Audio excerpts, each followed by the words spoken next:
बिस्मिल्लाहिर्रहमानिर्रहीम। अस्सलाम वालेकुम दोस्तों, आज हमारा टॉपिक है सास और बहू के झगड़े। ये टॉपिक अपनी एक मुनफरिद नोयत रखता है, लेकिन स्टार्ट में ही मैं आपको बता दूं कि मेरा जो तज्ज़िया होता है वो न्यूट्रल है। वो किसी भी साइड पे झुकाव नहीं होना चाहिए, क्योंकि तज्ज़िया जब आप करते हैं तो वो इंडिपेंडेंट और न्यूट्रल होना चाहिए। उसमें ये चीज़ ज़ाहिर नहीं होनी चाहिए कि आपका झुकाव किसी तरफ है। तो आइए फिर टॉपिक को स्टार्ट करते हैं कि सास बहू के झगड़े।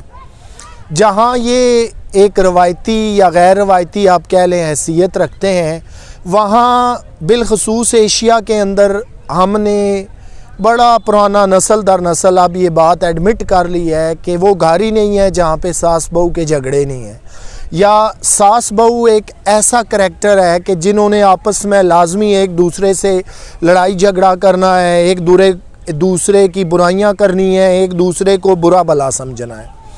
बात को समझने के लिए शुरू यहाँ से करते हैं कि वो जो कभी सास हुआ करती है आज, वो पहले कभी बहू भी थी, और आज जो बहू है वो कल सास हो जाएगी। तो दोनों तरफ से अपने अपने रिश्तों का जो है वो एहतराम तकद्दस कायम करना पड़ता है।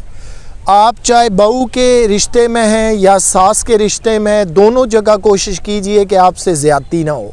अपनी शख्सियत को इतना बुलंद कीजिए, बावकार बनाइए कि अगर आपने बहू के रूप में कुछ वक्त गुजारा है तो वो बड़ा अच्छा और यादगार होना चाहिए। इसी तरह जब आपका स्टेटस चेंज होकर सास की तरफ जाता है तो फिर आपका करैक्टर बड़ा जो है वो बावकार होना चाहिए, बड़ा नर्म होना चाहिए, सब्र व तहम्मुल का दामन हाथ से नहीं छोड़ना चाहिए। और फिर जब आप सास के करैक्टर में मौजूद हैं तो आपके सामने एक बहू है या एक से ज़्यादा है, तो कोशिश कीजिए कि घर के अंदर सबसे पहले इंसाफ कायम कीजिए, बराबरी कायम कीजिए, और वो छोटे छोटे मसाइल जो ओवरलुक हो सकते हैं, जिन्हें नज़रअंदाज किया जा सकता है, उन्हें कोशिश करें नज़रअंदाज कर दें। अगली बात वो है कि जहाँ तक मुमकिन हो सब्र बर्दाश्त तहम्मुल से काम लीजिए। खामोशी एक ऐसा बेहतरीन हथियार है जो बहुत सारे रिश्तों को ज़ाया होने से, बर्बाद होने से बचा लेता है।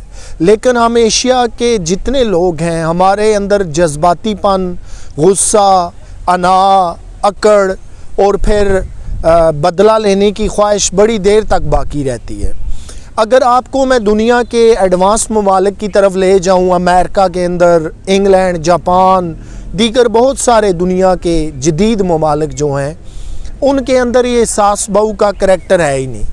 इसलिए कि वो समझते हैं कि रिश्ते तो सारी दुनिया में एक ही जैसे होते हैं, अपनी अपनी ज़ुबानों में उनके नाम मुख्तलिफ पुकारे जा सकते हैं, लेकिन वो ये समझते हैं कि ये जो सास बहू के रवायती झगड़े हैं जो बिलखसूस बड़े सगीर पाको हिंद के अंदर बड़े मशहूर हैं, ये आपको यूरोप में नज़र नहीं आएंगे। इसलिए कि वहाँ हर बंदे को अपने हकूक़ का पता है, राइट का पता है, हकूक़ का तहफ़्फ़ुज़ कैसे करना है, दूसरों के हकूक़ का कैसे तहफ़्फ़ुज़ करना है, फ़राइज़ की क्या बजावरी लानी है।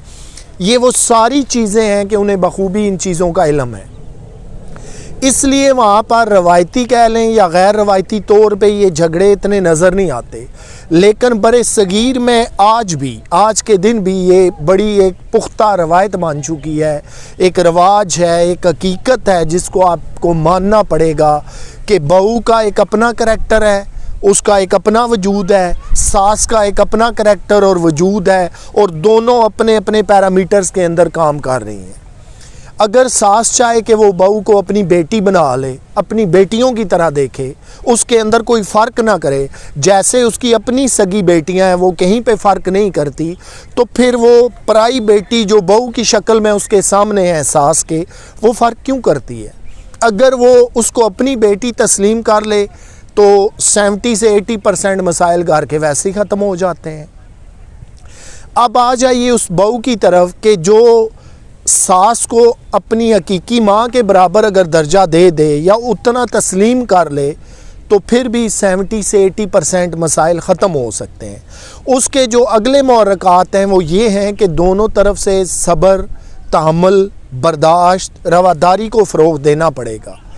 आपने अक्सर, और अब तो खैर घर घर की ये कहानी हो चुकी है, बहू से कभी आपको मामलात सुनने का मौका मिले तो वो यही तस्वीर कशी नज़र करती आती हैं कि मैं तो अच्छी हूँ, मैं तो घर को चला रही हूँ, मैं तो हज़ारों कोशिशें कर रही हूँ, लेकिन मेरी सास जो है वो बड़ी एक ज़ालिम शख्सियत हैं, वो मुझे अपनी बेटियों की तरह ट्रीट नहीं करती, वो फ़र्क निकालती हैं, अपनी बेटियों के साथ मामलात कुछ और हैं, मेरे साथ कुछ और हैं।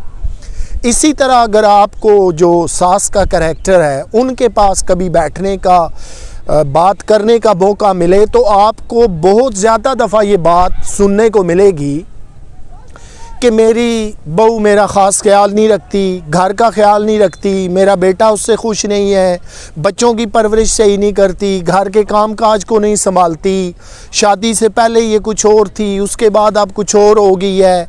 वो जो एक रूटीन के रोने धोने हैं वो दोनों साइडों पे चल रहे हैं और दोनों की अपनी जगह कोशिश मौजूद है, बरकरार है कि एक दूसरे के वजूद को तस्लीम ना किया जाए। तो दोस्तों, ऐसे रिश्ते नहीं चलते। ये जब तक हमने फ़िल्मों में, ड्रामों में, किताबों में पढ़ा सुना है और फिर हकीकत में कुछ घरों के अंदर ये मसाइल बड़े जो है वो आला दर्जे तक पहुँचे होते हैं। मुराद ये है कि यहाँ पर अनपढ़ के घर भी यही मसाइल हैं और पढ़े लिखों के घर भी यही मसाइल हैं। डिफरेंस आपको बहुत कम घरों में मिलेगा। बहुत कम सासें ऐसी मिलती हैं जो पहले दिन ही अपनी बेटी को कहती हैं ये लो घर की चाबियाँ, ये तुम्हारे हवाले, घर भी तुम्हारे हवाले और हम भी तुम्हारे। इसी तरह बहुत कम ऐसी बहू हैं कि जो पहले दिन से सास को अपनी हकीकी माँ के बराबर तस्लीम करती हैं, उनका अदब, एहतराम, ताज़ीम बजा लाती हैं, उनके लिए वही इक़दामात करती हैं जब वो अपने घर के लिए करती हैं। अगर इस तरह के तमाम इक़दामात को उठाया जाए तो मैं समझता हूँ कि बहुत सारे घरों में से बहुत सारे मसाइल ख़त्म हो सकते हैं। ज़रूरत सिर्फ़ इस अमर की है कि हम इस सास बहू के रिवायती झगड़े से कब बाहर निकलेंगे। जो नस्ल दर नस्ल एक चीज़ चली आ रही है और अब तो हमने इसे ज़हनी तौर पे बाकायदा तस्लीम कर लिया, एडमिट कर लिया कि हाँ होता ही ऐसे है या शायद रोज़ अज़ल से ऐसे है। इसलिए मैंने आपको एक मिसाल दी कि वेस्टर्न दुनिया के अंदर, मगरबी दुनिया या जदीद दुनिया के अंदर ऐसा नहीं है।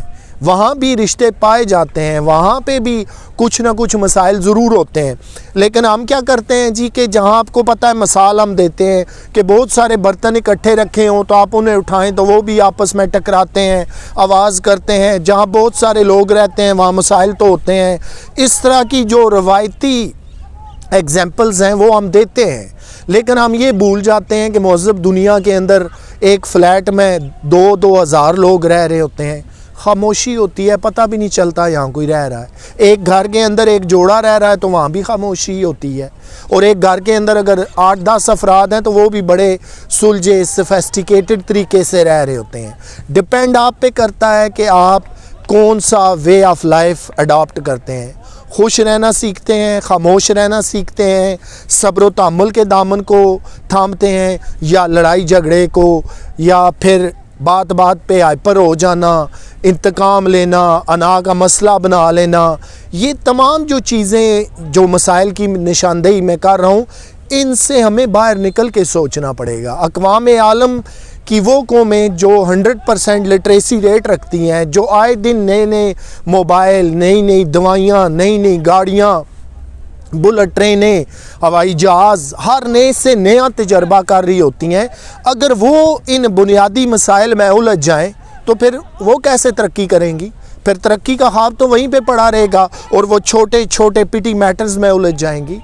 सो इन मामलात से बाहर निकल कर सोचिए, अच्छा सोचिए, मुस्बत सोचिए और बेहतरीन सोचिए। दोस्तों, आपसे इंशाल्लाह फिर मुलाकात होगी। तब तक के लिए अपना ख्याल रखिएगा। अल्लाह हाफ़िज़।